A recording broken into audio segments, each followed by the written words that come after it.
So I'm on a walking and cycling track just outside of Yackandanda, the town. Now Hume and Hovell crossed over the Yackandanda Creek, but they would have crossed over it down on the flats, whereas I've come up a bit higher because I wanted to check out the town of Yackandandah. I saw it featured on season 1 of Backroads and I was quite impressed by the town, so I wanted to visit it myself, and I'm telling you, it's worth the visit. Some years ago, the town was worried when the local petrol station was going to close down, and so they all band together and formed a co-op. And now the co-op actually runs the petrol station. And I wanted to stop in there and buy some fuel to support that co-op because they give 50% of their profits back into the community for kids' sports and all sorts of things. So I did ask the gentleman at the counter when I was there if it's still going well, and it is. So I'm pleased to hear that, and that they do still put 50% back into the community. And they've got a little hardware store as well in the petrol station, and they even sell hay bales and all sorts of farming related stuff. So they're doing well.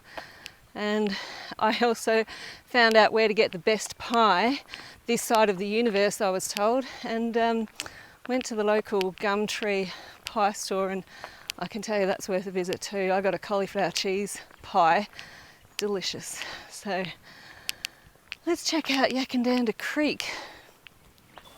So the Hume and Hovell Expedition crossed Yackandanda Creek on the flats on November 23rd. On this day, Hovell noted the importance of having a tradesman on future expeditions.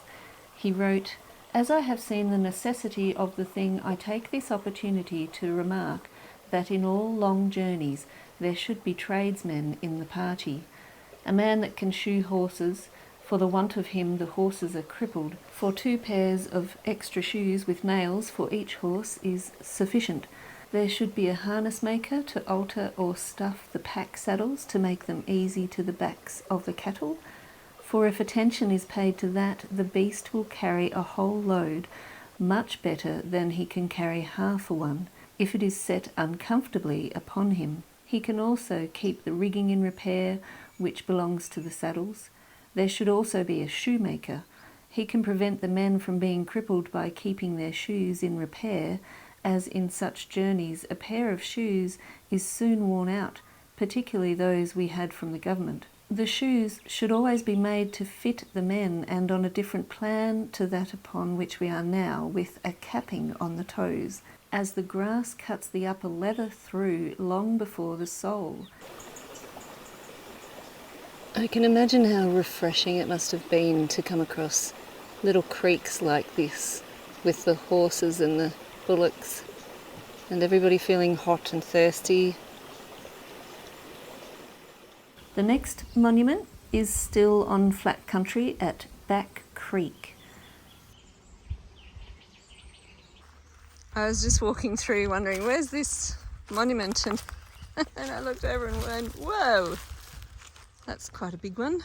According to an article written in the Sunshine Advocate on the 20th of December in 1924, this monument, erected at Back Creek School, cost the school children and residents around a 12-month campaign of money raising to defray the cost. Now it stands lonely with only the remnants of a school and play equipment nearby.